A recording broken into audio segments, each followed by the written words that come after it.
President Joko Widodo, known to his people as Jokowi, came to power 2 years ago on a wave of optimism, promising a break from the old guard and a new style of leadership. He grew up here in the slums by the riverbank in the city of Solo. And although he now holds Indonesia's top office, he still likes to portray himself as a man of the people. But running this vast nation of more than 250 million people and 17,000 islands was never going to be easy. Clashes in the South China Sea, international criticism over human rights, and slowing economic growth have all proven challenging for the leader of the world's most populous Muslim nation. I've come to visit the president in his hometown for an exclusive interview and a tour of his old haunts, but also to find out whether he's lived up to people's expectations. Ya memang kalau kita lihat harapan masyarakat memang terlalu besar, terlalu tinggi dan ya itulah masyarakat kita. Tetapi apapun yang bisa saya kerjakan, saya akan bekerja keras untuk menyelesaikan, untuk memberikan kepada masyarakat agar harapan-harapan itu bisa terwujud. Yang saya kira yang paling penting itu. Were you surprised by how big the task of being president of 250 million people was? Memang penduduk Indonesia sangat besar, 252 juta, dan negara Indonesia juga adalah negara besar. Dan saya memang kaget juga jadi presiden dan harus mengelola 17.000 pulau, mengelola 252 juta penduduk Indonesia yang itu tidak mudah. It's Car Free Day in Solo, President Jokowi's hometown. This is his power base. I like to be with my people. Yes, I can tell. And I believe the importance of exercise and good health. And I must set a good example. To all these people. Yeah. The president doesn't seem to mind being mobbed. In fact, he appears to be enjoying it. He spent the first 12 years of his life in this slum by the riverbank.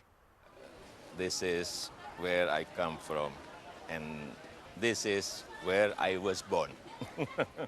When you look at these children, do you think they could be the next president? Ya kenapa tidak? Kalau saya bisa, mungkin mereka juga nantinya akan bisa seperti saya, karena demokrasi di Indonesia sekarang ini sangat memungkinkan semua orang. Anak kecil-kecil aja. But the past 2 years have been challenging. Dadah semuanya. One of the things you were keen to do since you came to power was to reassert Indonesia's sovereignty and bring an end to illegal fishing. Last week, you inspected a military exercise of your Air Force just in the South China Sea. What message were you sending? Yang pertama, sebelumnya ada 7.000 kapal illegal fishing yang setiap hari mengeruk kekayaan ikan yang ada di Indonesia. Dan saya sampaikan stop itu.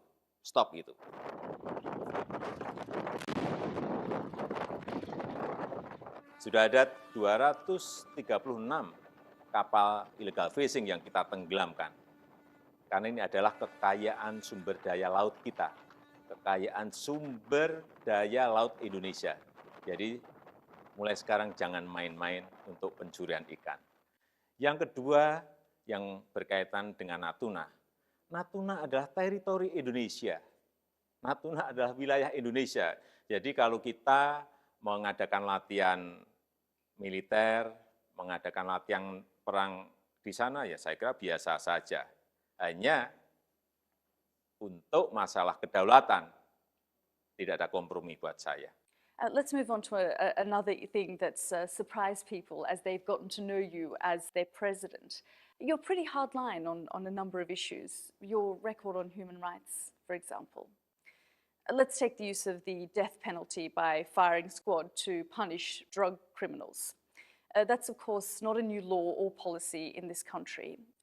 But since you've come to power, there have been at least 18 executions. Now, that's almost the same as your predecessor, President Yudhoyono, did in 10 years. Konstitusi kita sangat menghormati hak asasi manusia. Tetapi juga perlu saya sampaikan, jangan dilihat yang dieksekusi saja. Lihatlah korban dari narkoba. Sehari 30 sampai 50 generasi muda Indonesia mati karena narkoba. Sehingga harus dilihat korbannya juga dilihat, pengedarnya juga dilihat. Jangan dilihat hanya satu sisi. So you have a drug problem in this country. Iya, karena ada 4,5 juta orang Indonesia edik narkoba. This is a problem that your neighbor, the Philippines, also faces. And you've met with your counterpart, President Duterte, and you've discussed this issue with him. He uses vigilante death squads to get the job done. Is that something that you would consider, a policy that you would consider introducing here in Indonesia? Di sini kan saya mengikuti undang-undang yang ada. Di sini eksekusi mati masih diperbolehkan oleh undang-undang Indonesia. Itu yang kita ikuti. Kita mengikuti undang-undang. Duterte has said that Indonesia's problem is almost identical to the Philippines. So why not adopt his policy? Kita akan mengikuti undang-undang. Kita akan mengikuti aturan hukum yang ada di Indonesia. While we're on the subject of human rights, an issue that's hit international headlines and here in Indonesia as well has been the chemical castration of pedophiles. Indonesia sangat menghargai hak asasi manusia. Konstitusi kita juga sangat menghargai hak asasi manusia.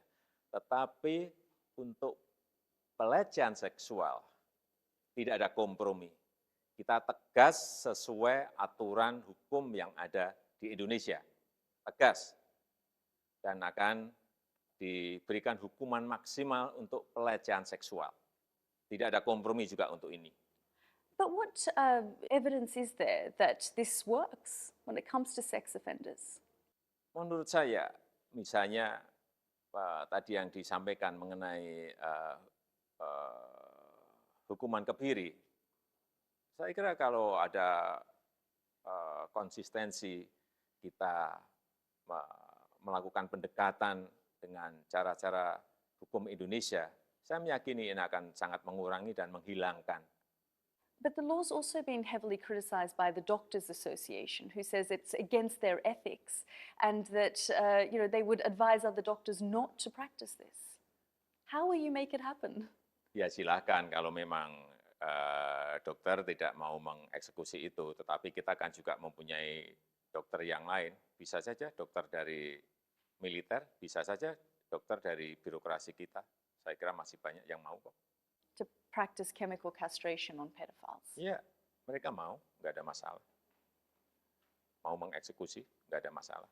There are some groups who feel they're not being protected. There have been a number of attacks on people from the LGBT community from your government, and you've remained silent.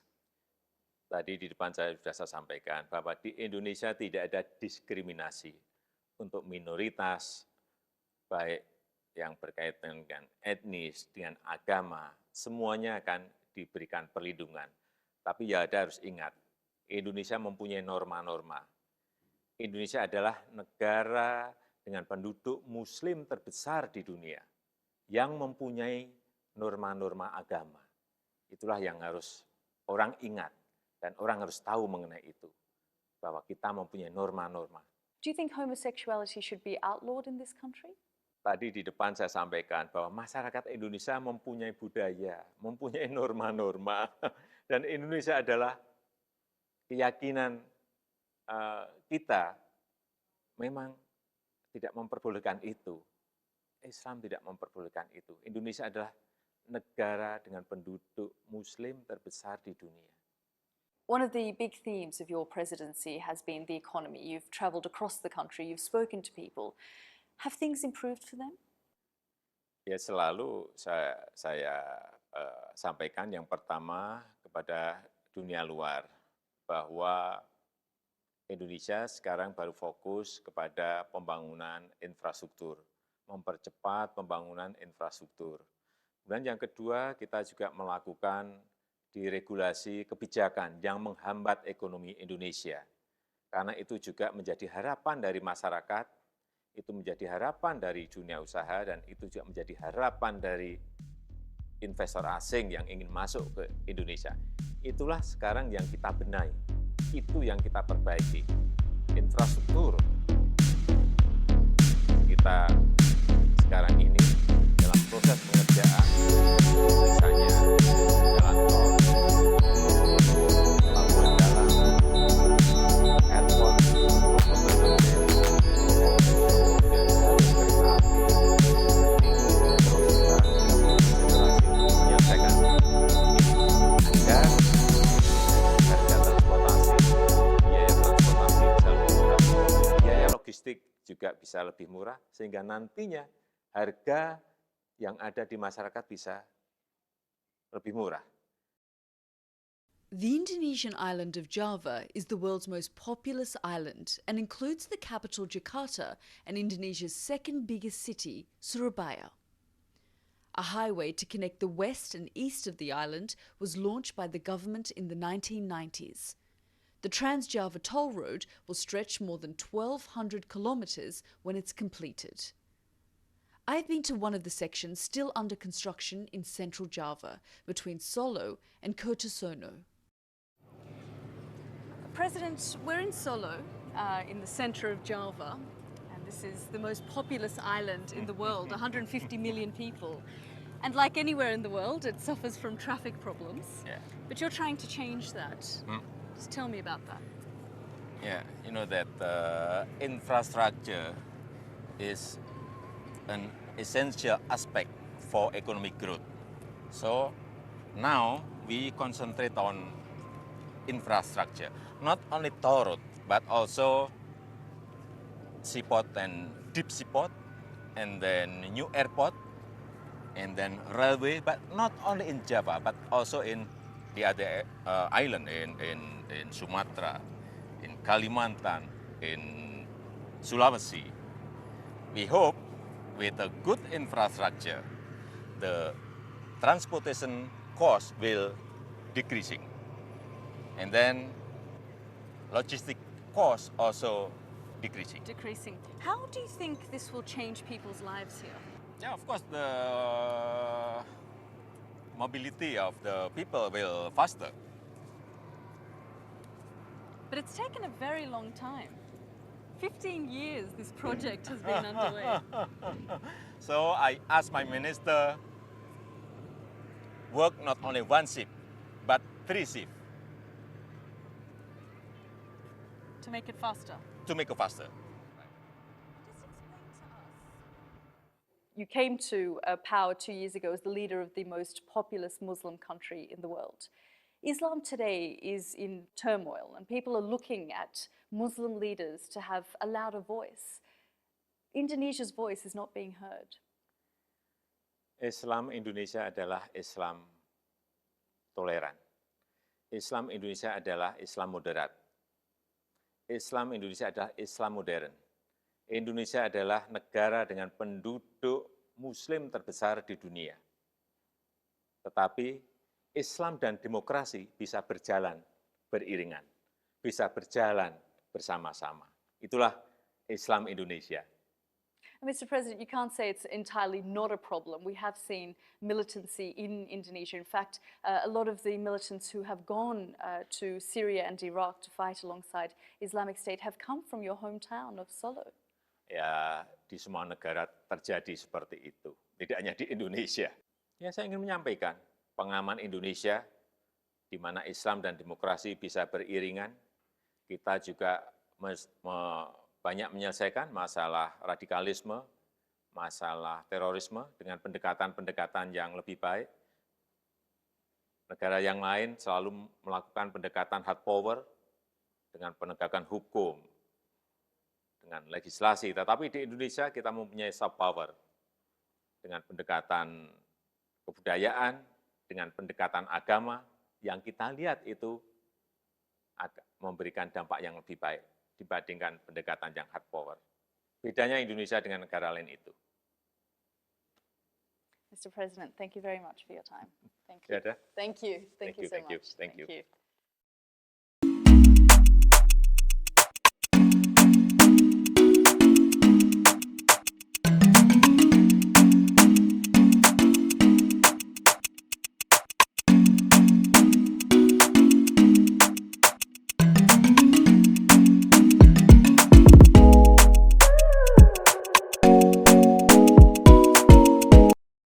His Excellency Mr. Joko Widodo, President of Indonesia. Your Excellency, you have the floor. Yang mulia, perubahan iklim adalah ancaman besar bagi kemakmuran dan pembangunan global. Solidaritas, kemitraan, kerjasama, kolaborasi global merupakan kunci. Dengan potensi alam yang begitu besar, Indonesia terus berkontribusi dalam penanganan perubahan iklim. Laju deforestasi turun signifikan terendah dalam 20 tahun terakhir. Kebakaran hutan juga turun 82% di tahun 2020.